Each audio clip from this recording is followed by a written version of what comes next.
Perfect. Good morning. You got me. How are you? I'm well, thanks. How are you? Yeah, I'm good. So we just cooked the turkeys. Mine's still on, so still there. No, I just watched. Yeah. Do you guys put them on at the same time? So Hillary cooked his earlier because he was at home. I got home Yeah. at 4 o'clock, so Oh, I right. didn't really have a chance to get it on early enough. But I'll get it off in a minute and rest it. But yeah, really, really good turkeys. But Did you ever think about spatchcocking them? you know what? I've done a spatchcock turkey. Yeah. This was the crown, so we didn't actually have the legs. So Got it. it's kind of redundant, yeah. But I've done a spatchcock turkey before. I did it on the Traeger. Yeah. Comes out amazing. Yeah. And it cooks so much faster, though, right? Yeah. So fast. I mean, you don't. Do you do turkey for Christmas, or is that more a Thanksgiving thing? It's absolutely Thanksgiving. It's almost required. You know, the only people not doing a turkey at Thanksgiving are vegans, I suppose. The sad nut loaves. Yeah, it's exactly right. Yeah, exactly. They do a giant tofurkey, like a tofu. I know it's horrible, but yeah. So I prefer, as much as I love a smoked turkey, I really prefer a oven roasted one. I don't think there's anything that takes the place of a 5-hour turkey roasting in the oven. The smell that it puts into the house is so fucking glorious. It's amazing. It's hard with turkey, isn't it? Because basically, to flavor it, you need to really move that skin back and get something underneath that skin. So without crudely pulling it all apart and then seasoning it with barbecue rub or something else. Yeah. Put it on the barbecue, and smoke's only going to penetrate so far. So I'm kind of in agreement, but doing it on the barbecue does free up your oven because that's absolutely true. But then you also get the juices when you do it in the oven, and that makes clearly the best gravy ever. Oh yeah. Have you ever made chicken wing gravy? Just with chicken wings? No, so I'm talking a kilo of wings, so 2 pound of wings. Yeah. Celery, carrot, star anise, roast them, mash them all down, flour, get it thick. That's the gravy recipe for Christmas. Yeah. Well, I save when I make chicken wings. If you get the whole wing, there's always that little piece. Yeah, the tip. I always cut the tips off. I put them in a bag and they go into my freezer. Anything else that I end up chopping off of chicken while I'm cooking, even the bones after I roast the chicken, they all go in this same bag. And about every 6 months or so, I make just an amazing stock out of it. And then it can become gravy or soup or whatever I want. Yeah. It's so true. I'm a bit like you.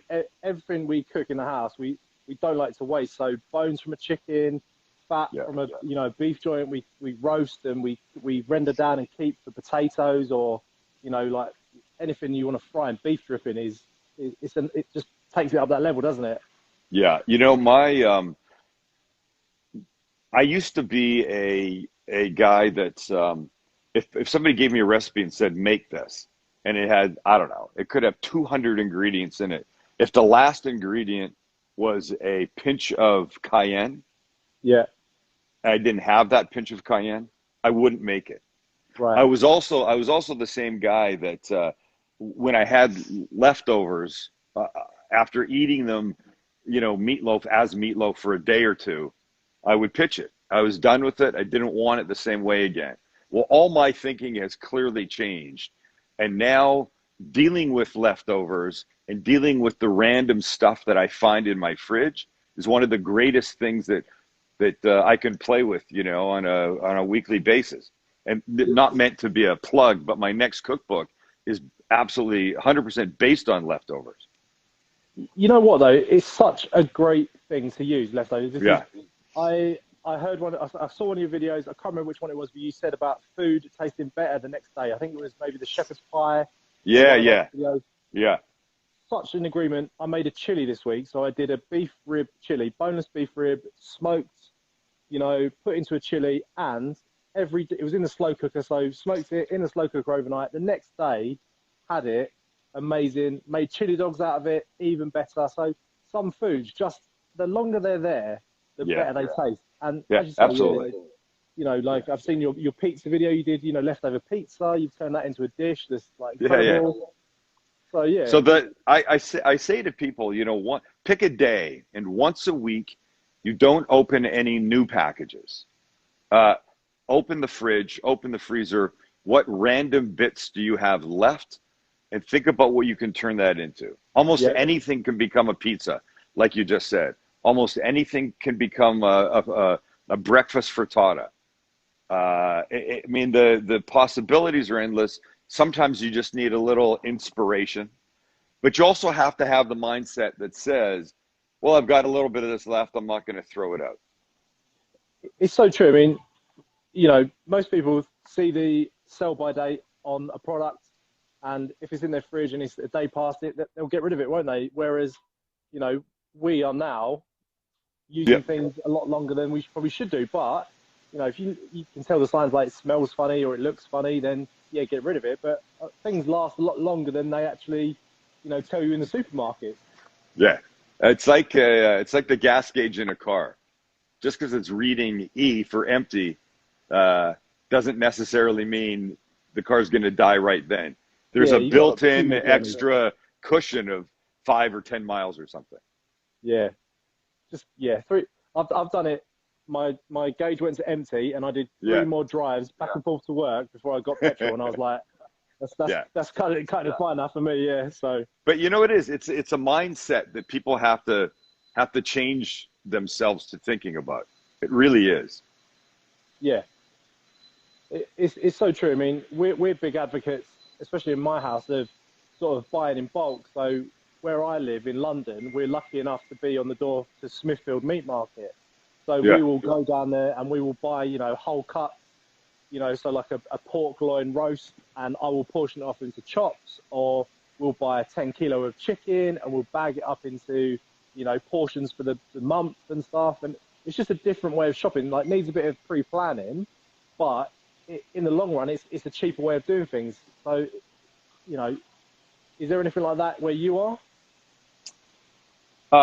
Yeah, people do. I mean, but again, it's you know, people will write and they'll say, you know, I love watching your recipes, your channel, but I'm a single person and I find it difficult to cook for one. And I've never understood that. You can go to the store and buy 1 steak, 2 chicken thighs. And even if you couldn't, even if you were forced to buy an entire chicken, well, I see that as a great opportunity to learn how to break down a chicken and then ultimately make those pieces cheaper than if you bought them by their own and then sort of put them back together again. Yeah, like basic level butchery, like a chicken, joining it into, I mean, you can get a chicken into 8 different parts if you know. And again, it's something that if you, like, as you say, not everyone is born a cook, not everyone is born a butcher, but if you continue to do it, you will become better at that skill. Well, that's exactly right. You know, in my first cookbook, I wrote at the beginning of it, cooking is like riding a bike. The more you do it, the better you get. Hold on one sec. Hey, guys, we don't open till 3. Yeah, thanks. I'm in one of the restaurants. What time is it there? It's the morning, isn't it? Yeah, it's 10 to 11. They want breakfast. They want something that I will not help them with. Yeah. So I wrote at the beginning of this, cooking is like riding a bike. The more you do it, the better you get. Well, the reality is everything is like riding a bike. Nobody could ride a bike in the beginning. We fell off. We hurt our elbows or our bum. Wait, let me get this right. Is bum the ass in the UK? Yeah, bum is bum. Bum is bum. Bum is bum. You say fanny, didn't you? Is it fanny? No, not. I mean, some people do, but not many. Nah. But isn't there a word? I want to be polite about this. Isn't there a word for the lower front part of a woman that is often mistaken for another word? Yeah, fanny. Yeah. Yeah, fanny is referred. Yeah, that's what it is. Okay, so I won't be saying fanny. Anyway, so you fall off a bike, you hurt yourself, but now we can all ride a bike, and that's because we've practiced. If you can't roast a chicken or you can't make a pineapple upside down cake, just freaking make it. And even though that first time might not come out perfect, but then you've learned something, like you've learned on the bike, how to hold your balance, but now you know too much salt, too little sugar, too long in the oven, maybe 325 in somebody else's oven who wrote the cookbook is not 325 for you. So you need more time or less time or more or less heat. But everything is learning. But the only way you get better is by doing. Don't say, I don't know how to cook a chicken. Just freaking cook a chicken. Yep, you got to. Exactly. And you know what? Like, there's so many tools now available to us that help us along the way. So I'm a big advocate of the thermometer. So, you know, I am, you know, while we talk, monitoring my cook with this. You know, absolutely essential. I'm not a Michelin star chef. I can't touch a steak and say, oh, that's medium or that's rare. I can't do that either. Yeah, exactly. I'm like you. You know, I taught myself from YouTube, from books, and you know, anything that makes my journey better or easier. Thermometer, instant read, perfect. Yeah, I think people should be using thermometers for almost everything. It really does. It makes the difference between a horribly cooked piece of meat and a perfectly cooked piece of meat. And we can buy here a really good instant read thermometer for, you know, under $20. And there's no excuse not to have one. Totally agree. And, you know, I've seen all your YouTube videos and you talk about, you know, you talk about pork. You did that episode with the Pork Board of America and about the difference between, you know, good pork and bad pork and how pork should be cooked to. I mean, over here, they advise it should be, I think it's 63 degrees Celsius. Which is what? Double it's, that's too high, I think, no? Wait, 63 so 60 Celsius? Is double at 120, 150, so what, 150 Fahrenheit? 3 or 4? I've got the dial here, so I can tell. Yeah, do that. No, a little bit lower. Oh, so then you're there. So we've settled here on 145. Yeah. Yes. I've always done quick Celsius changes. I just double it and add 30, which I think gets you maybe relatively close when the numbers are lower, but when they're bigger, I don't really know. But that's exactly it. Like the difference between good pork and bad pork is only a few degrees Celsius or Fahrenheit. So, but it's everything in the end, right? Yeah, it's weird. And turkey, you know, everyone says, "Oh, I don't like turkey for Christmas. It's dry, it's horrible." Well, you're overcooking it, aren't you? Then. That's exactly right. Did you guys brine? No, Hillary did. So the other guy, barbecue lads, Hillary, he brined his. But I didn't brine mine. I didn't have time. But I have done it for Christmas, and I do really like it. Actually, it does add a lot of extra flavor into it. It does. The last time, did he wet or dry brine? He wet brined. Yeah. Yeah. I'm just going to take this off now because it's done. And from the few shots I've seen of it, it's amazing. So what will you be doing with that? You're going to eat it as turkey tonight, I imagine. Yeah, I'm going to let it rest, maybe a half an hour or so, and then we're going to have a little mini roast dinner. So done some roast potatoes, some broccoli, cauliflower. Just, You and Mrs. Jack's Meat Shack. Mrs. Jack's Meat Shack, yeah. Yeah. And the dog. And the baby won't be having any of that yet. No. She's just on apples in a minute. And so the plan for the rest of the turkey, because you can't eat it just as turkey. What else will you do with it? So we've got a curry in mind. We're going to do a turkey curry. Lovely. You know, we found we always struggle with curries because you can get such a good Indian takeaway in the UK. It's so hard to replicate it in your own kitchen because some of the processes are, you know, they're ridiculous, aren't they? You know, you need to really know your spices, toasting, you know, grinding the, you know, so many processes. But we found a really, really easy recipe that the base of it is balsamic vinegar. Oh, and really? Yeah, it really makes a nice curry. We did it in a slow cooker. We did just vegetable curry in a slow cooker with this recipe, and it was amazing. Yeah. Well, send it along if you think of it. Have you ever bought those Japanese curry cubes? No. What are they? God, I'm trying to think of the name of it. Hold on, I'm going to look while we're talking. So in Japan, curry is a very big thing. Very different tasting than Indian curries. And little curry shops are all over the place. and crispy piece of pork, like katsu, ton.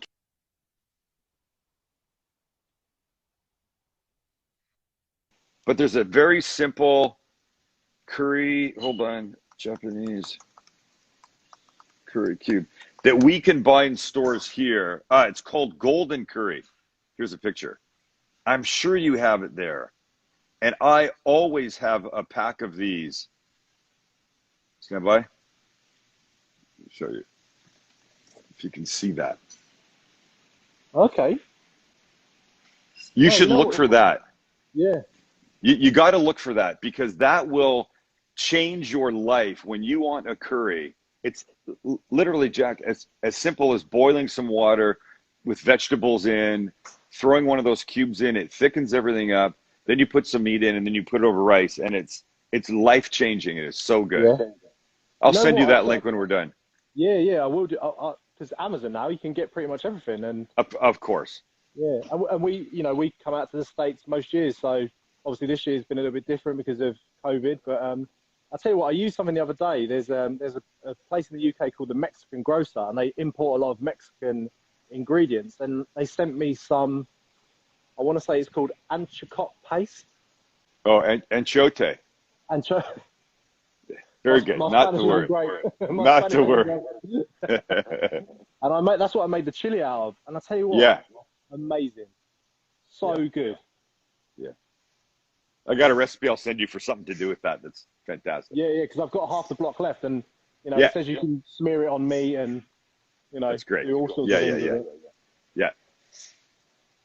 That's awesome. So tell us a little bit about Not Tacos, because for people watching who don't know you, which is quite hard to believe. You have 2 restaurants. I do. I'm in Gray's right now, which is not tacos. This is we do salads and flatbreads and charcuterie boards and sort of shareable little bites and plates and stuff. Not Tacos is in a food hall like 40 feet from me right now.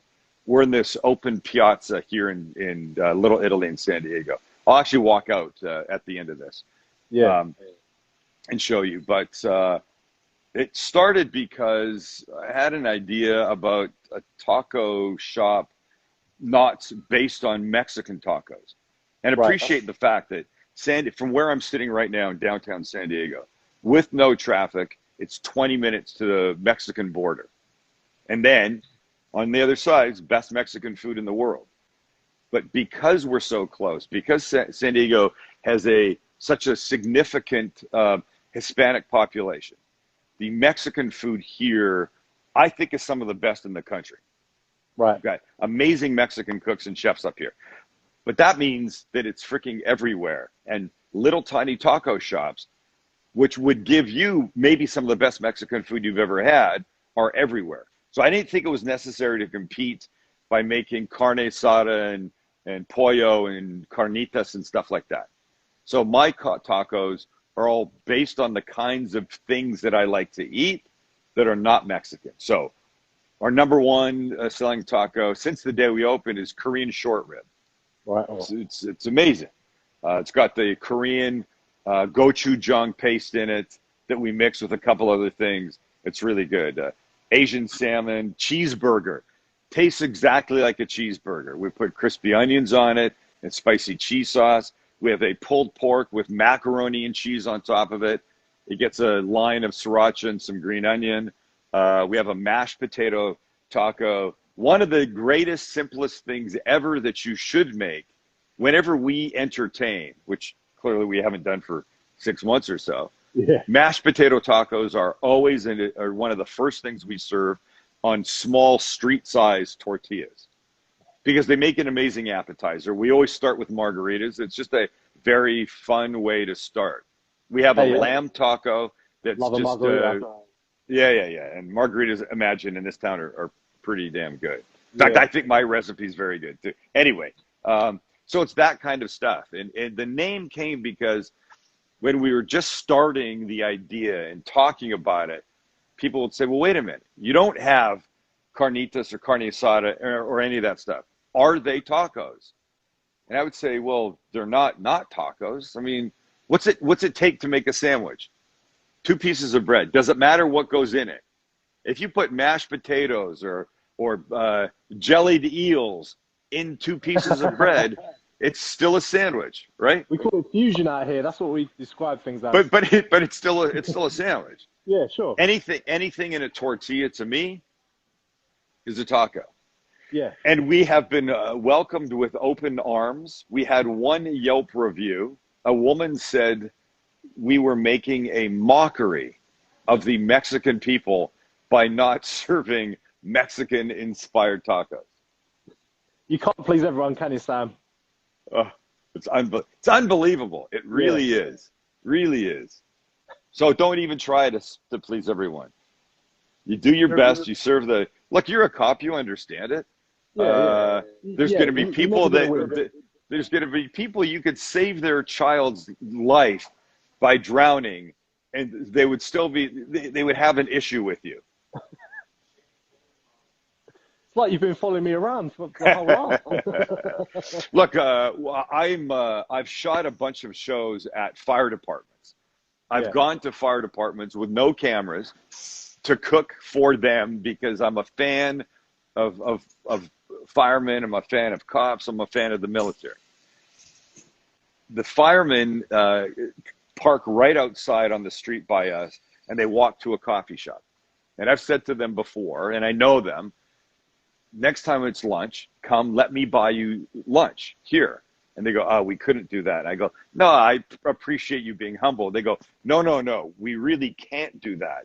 If people see us eating at a restaurant and they get an idea that maybe we didn't pay for it, they go freaking insane. Oh, these guys tell me they've been yelled at before while out jogging in their fireman t-shirts and shorts. People yell at them saying, why aren't you working? Why are you doing this? Why are you shopping in a supermarket? Why aren't you out fighting fires or something? You know what? It's a shame. It's such a shame. It seems to be world over as well. And I mean, over here in the UK, it's basically the same. Like, some people really don't like the police, some people do, but we have restaurants, especially in the UK, and we call it GTP, good to the police.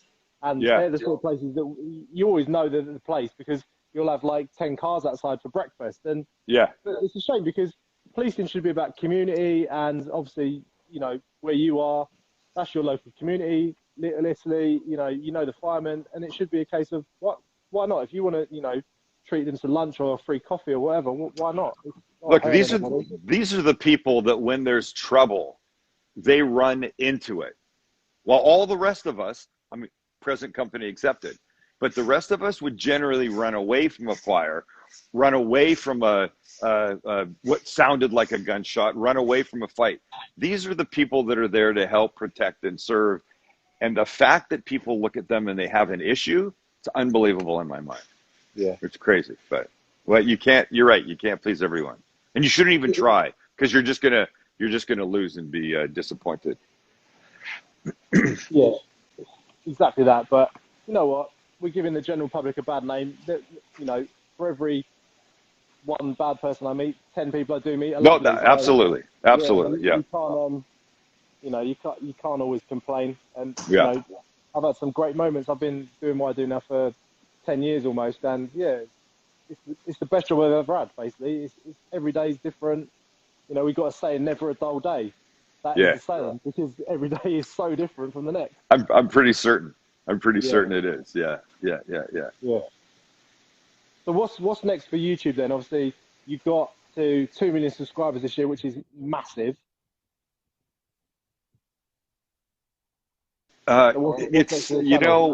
We hit a million in August of last year. And I'm just moving because the sun's in my eyes.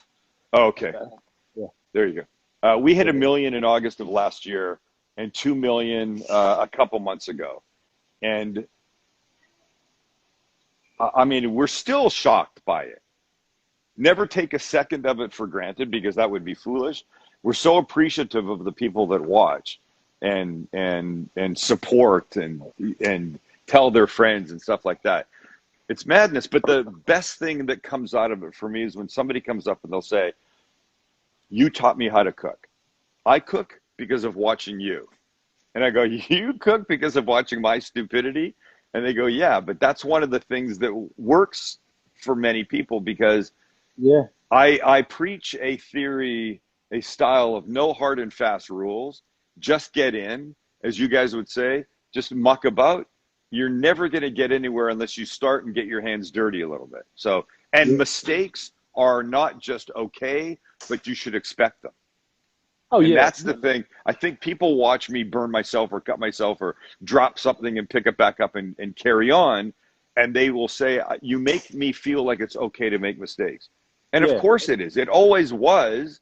The problem is you get too hung up on some of those, I call proper cooking shows. You know, the ones that are on, you have Food Network there? Food Network UK? Yeah. So it's that kind of stuff. It's that perfection that, I mean, Food Network would never do anything with me because, well, I've got a bad mouth for a start, which I can clean up. You know, I can definitely clean that up. But my style. Greg from Barbecue Central came on a little while ago and called you a rather nasty name. What did he say? He dropped the C-bomb on you. That's my boy. I have a shirt. We have shirts that say, "Let's bring back the C word." Yeah. But somewhere near that is the word cook in big letters. And we're trying to do that. But when people will say that we've helped them to cook or they've got more confidence, that's honestly the best thing that anybody could say to me. But you know what? Like, I watched your banana bread video the other day, and that basically sums up the channel to me in one video. Like, you mean forgetting to put the bananas in? Yeah, no eggs, no bananas. Like, it was just some sort of brown blob at one point. But then, what the hell was I doing? Yeah, exactly. But that's the thing. Most people wouldn't have shown that. Most people would have edited it and tailored it so it looks perfect. But that's social media, isn't it? Everyone puts their best stuff forward. I mean, we made Japanese pancakes once on our channel, and it just those ones, the thick ones, and it just looked like a pile of poo. They just all fell apart and just looked like crap. And we showed it because we watched a video of, I think it was like the Food Network, and it was like this really beautiful woman, and she was like, "This is how you make these pancakes," and it looked so simple, and now it just looked like a load of slop. Yeah, that's right. You know, Rachel Ray, apparently in one of her very first videos for the Food Network, cut herself about 10 minutes in. It was like, stop the tape. They crazy glued her finger and put makeup on. And then they started from before that happened. So it's never to show that. But that's the point. That shit does happen. Yeah. And people need to know that. And by seeing it, then, you know, they can feel like it's okay. I'm human. I can actually, make mistakes and mess up recipes and, as you say, forget things. It's the only way you're going to learn. It really is. Oh, well. So you're a big fan of the Evo. We don't get those over here. How comes that's your grill of choice? Well, look, it's a beautiful piece of equipment. There's no question. It's got two sources of heat in it. There's a burner about this far from the outside, and then in the center there's one about this big. So you can set different temperatures. I can have a pot of some marinade in there, be doing shrimp around the outside at a different temperature and be dipping, then putting them back on. I love the Evo, but I say to people all the time, the best part of the Evo for me is that it's flat. Cooking on something flat changes the game significantly. It really does. Yeah. And that for me is everything. I love the flexibility and the variety of stuff that you can pull off using that. But you know what? I would say your channel is is live fire cooking. Some people argue it's not, because obviously gas barbecues and but you do dabble. You've got a Santa Maria style grill, and I think no matter, cooking outside is barbecue to me. Doesn't matter if it's gas, doesn't matter if it's pellet grills or whatever. People will pick a side and whatever, but the fact that you're outside cooking and doing it well is barbecue. Greg from Barbecue Central said to me a week or so ago, you have a live fire cooking show, you just don't realize it. Yeah. And I thought about it for a second, and I mean, I guess he's right. We do use the grill fairly often. The smoker, not quite as much. Greg gave me shit for that too, so we'll be doing that more. The Santa Maria thing is amazing. And I also have a Kamado that I use every so often. So, yeah, but it's the variety. But I think what's important is when I'm talking about how to use something, I hope I'm always giving advice on what to do if you don't have one of those. I don't want it to be a cooking show based on only using a Traeger smoker. That wouldn't be right. That would limit the audience, and I want to be inclusive. Anybody can watch and get an idea on how to do something. And really, the most important part sometimes is just getting an idea, you know? Yeah, it's so true. Like anything you do on your channel can be replicated either like on a smoker, on a hob, cast iron pan.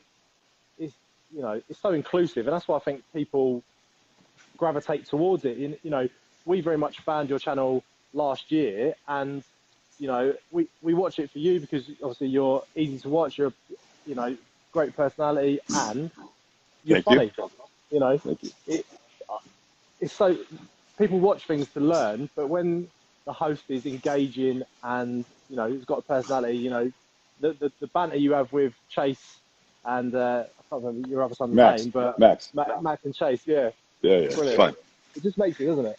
It's fun. Well, you know what? My TV show that ended 5 years ago, but was on for like 15 years. I never ignored anything that happened on the other side of the camera. It made sense to me that if I was shooting and somebody's phone accidentally went off that was just watching, that I would call them out and make fun of them for that. And in the TV world, that's called breaking the fourth wall. You never talk about anything that happens behind the camera. And to me, that's just the most ridiculous concept ever. Look, it's not a soap opera. It's real life. And I say whatever really happens when I'm cooking, we put in the episode. Yeah, that makes sense in my head. Because when like we cook at home, and you know the dog might go mad, or I have a thing with it. There's an ice cream van that comes around here, so I heard you talking about that earlier. Yeah. Every time ice cream, there's a thing on my Instagram of me like dropping the C-bomb, and then like I didn't realize the camera was on, but I was like dancing through the song because he turns up at the worst time. You know, and I'm like mid trying to film something, and he's like puts his janky ass old school ice cream van on, and it's your ice cream van showing up, or my next door neighbor gardener showing up. yeah, exactly. Yeah, like it's like you know, unfortunately, Thursday is a gardening day in the neighborhood, and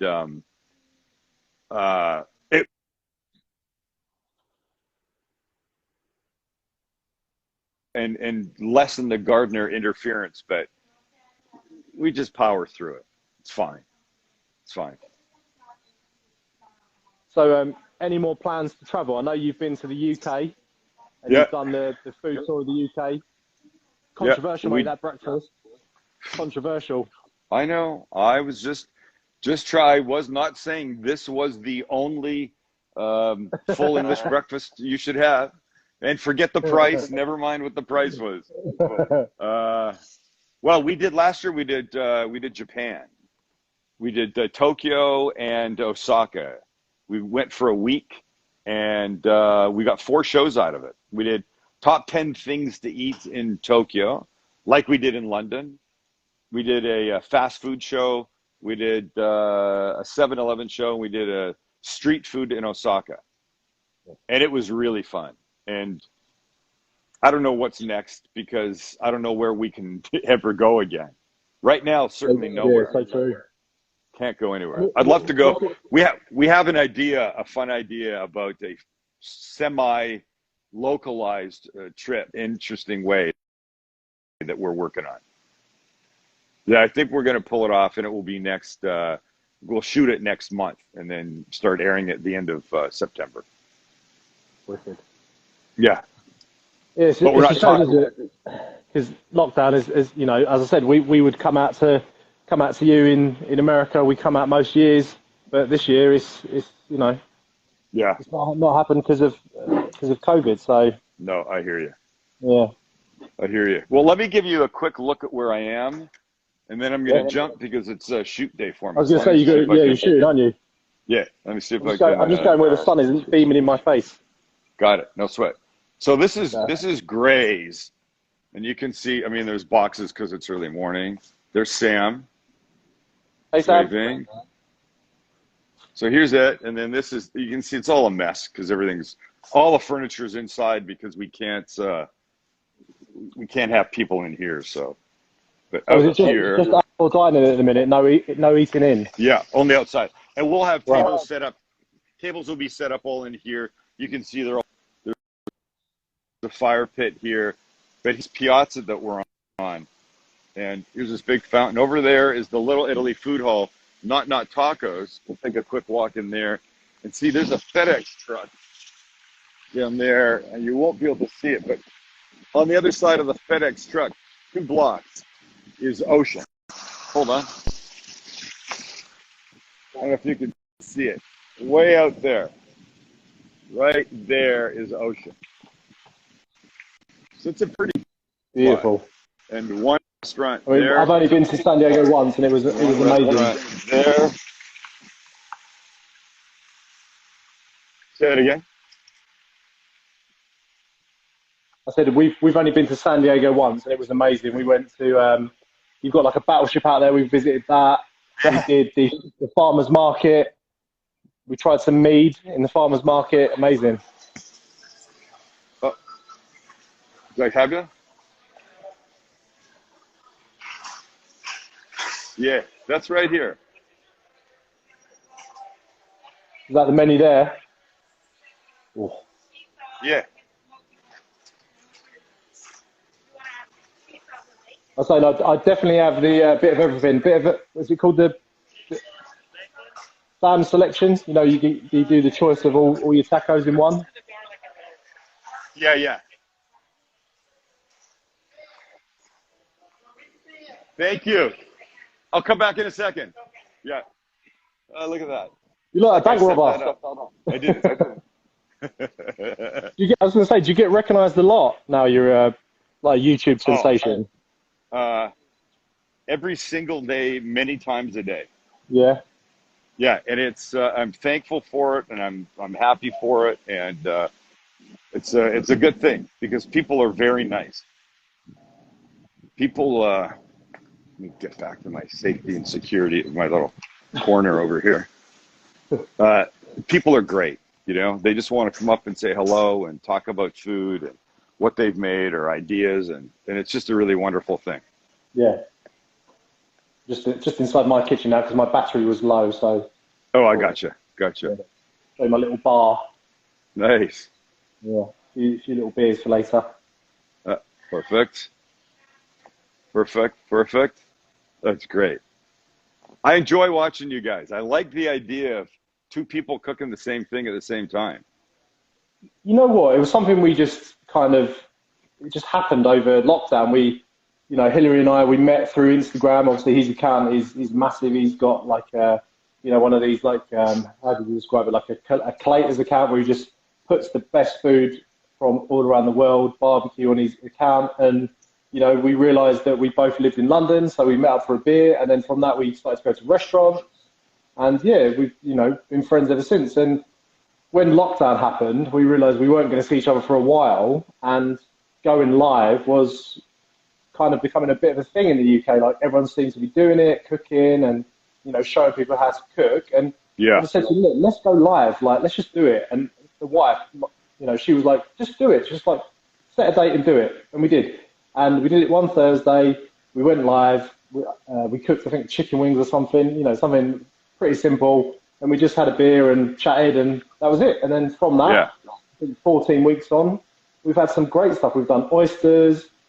We've done turkeys, we've done lamb, any meat you can imagine we've done, basically. We've done lobster tails, we've had some really good wine sponsored to us. We've had beer companies sponsor us. It's been amazing, yeah. It's just so good.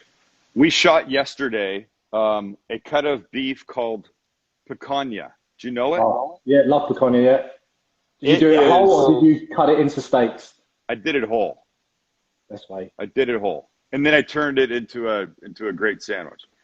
But I think it may be the greatest tasting cut of beef ever. I really do. We have something here called a tri-tip. I mean, everybody has them, but not every place calls them the same thing. Yeah, we call it Rocktail here. Okay, so that to me is an iconic beef forward flavored cut. Yeah, I think it's dwarfed by this picanha. It really is. And I bought a prime one that was almost 4 pounds. It's like $40, we'll call it. So I think the value was pretty good. $10 a pound. Unbelievably delicious. it's such. I'm a big fan of rump steak, and that is the rump cat. So I love that cut. It's amazing. It's amazing. It really is. And I just did it on my grill. I just turn it a lot. Do you guys sous vide? We do, but I've never experimented myself. But a lot of people do in the UK. Yeah, I hear it's a great way of doing it, but I don't know about boiling steak. Yeah. I'm not a fan of it for beef. I can cook a steak. I can actually cook chicken and fish too, but I think it can be good for chicken. What makes it good for chicken is that you can pile a bunch of chicken breasts into a bag and drop it in the sous vide that's like at 150 degrees. In chicken, you'd always cook to 165 to kill any bacteria. So if you cook it fast, you need it at 165. If you cook it for a longer period of time, like 2 to 3 hours, you can cook it at a lower temperature, still kill the bacteria, but it will maintain the moisture. It'll be so juicy, it will not dry out. So that's one of the few times I use sous vide. Because you can add a lot of things to it, can't you? So you can add like butters or herbs. Yeah, absolutely. Part of that extra flavour. But it's always the thing that, do I need an extra bit of equipment in my kitchen to play with? Say that again. It's like, do I need an extra bit of equipment in my kitchen to play with? Like, no, you know what? I tell people all the time, here's what you need. You need a good thermos, a good cooler like you would take to the beach or the park.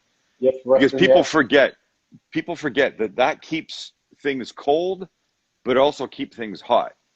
So you fill it up with, hot water, and using boiling water, cold water, get it to the temperature that you want to sous vide the stuff at, and then put it in. And then with your thermometer, come back every 15, 20 minutes. If you're cooking a steak to 125 Fahrenheit, if it starts to drop, you add a little more hot water. Yeah. Simple as that. And I call it Ghetto sous vide. It's a backyard sous vide. You're not spending any money on a piece of equipment. It's a great way to try it and see if you like it. Yeah, I've got a backpack machine. I use the backpack all the time for marinating. Yeah, so do I. Yeah.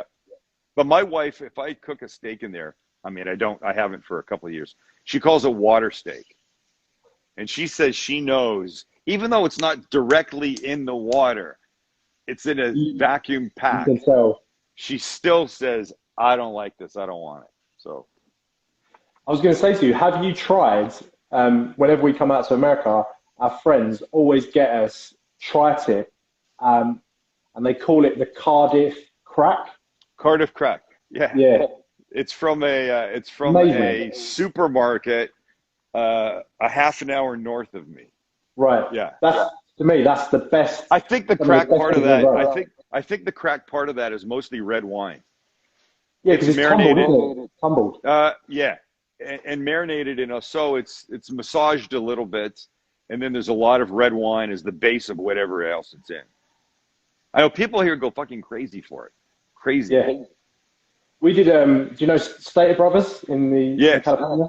So when we was out there last year, we actually did a episode of our YouTube channel in Stater Brothers, and they showed us their new tumbler, because they tumble it for you while you wait. So we went and they tumbled some stuff for us, and we met the butcher, and they took me through all the cuts and stuff. Yeah, they were so accommodating. So, English geezers coming over saying, hello, like, what's going on here? Can I see your steaks? They were like, yeah, come on over. What's going on here then? Yeah, what's going on here then? Yeah. You could. Is it sealed when it's tumbled, or is it open?